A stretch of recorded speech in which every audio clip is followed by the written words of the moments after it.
I wanted to do one more video to help you with orbits. And in this video, I actually put in the mass of the Sun, the period of whatever planet I'm interested in this case it happens to be Jupiter. Then this is a constant, capital G, 6.67 times 10 to the minus 11th. Then I calculate the distance of the planet to the Sun cubed, take the cube root of that, and then convert it to kilometers. How do I do this step? This is the key step. This is where I use the equation for the gravitational equation for orbits that I talked about in the last few lectures.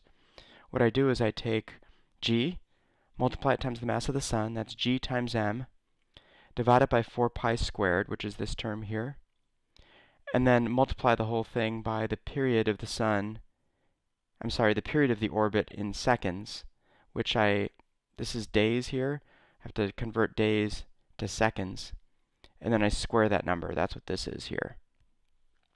That result is given in this location right here.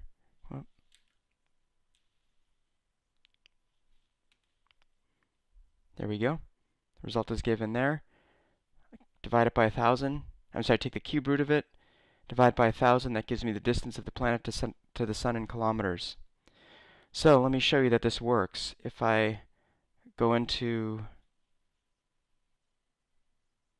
the internet and look for the period of Jupiter, it'll tell me how long it takes Jupiter to go around the Sun, and this is the number I put in, 4,332 days.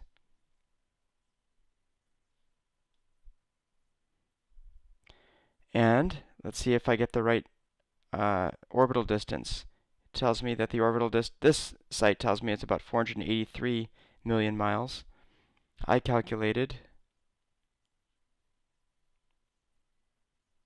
oh, that's in miles. I need it in kilometers. There's the units issue.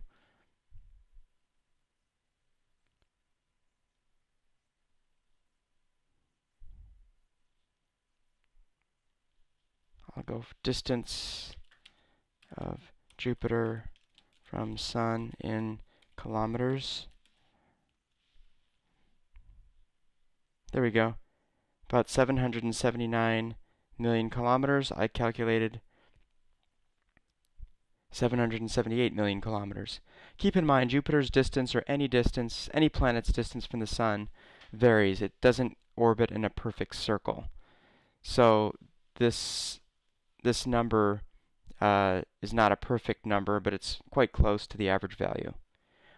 For comparative purposes, I'm going to pick one more planet. I'll pick Mercury. So let's figure out whether I could do this for Mercury. So I'll find the period of Mercury around the Sun.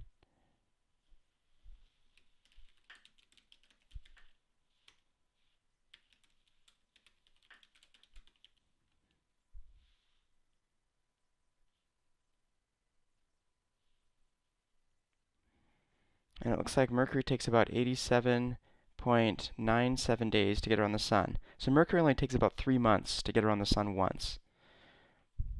That's why it moves very quickly. That's why it's rather difficult to see, even though it's not as far as some of the other planets. So I'll put 87.97 days in here. So where I had 4,000 something days, I'm going to put 87.97, and as soon as I press return, it'll calculate the number of seconds, which is what I have here. I didn't label it, but that's the number of seconds for the orbit, and then it'll calculate all these other values here for me, except for this one.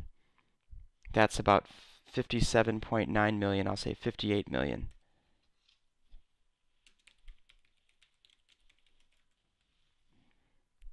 And let's see what the internet says. For the distance of Mercury from the Sun. It should be one of the first things. Whoops.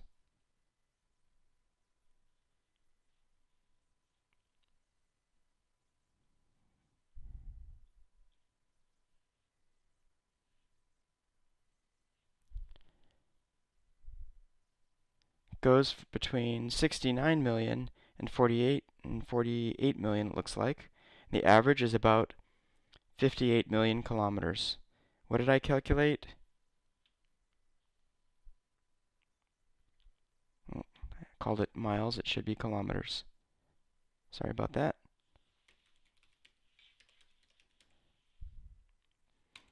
I calculated the same thing that the internet reports for the average value. You could do this for any planet.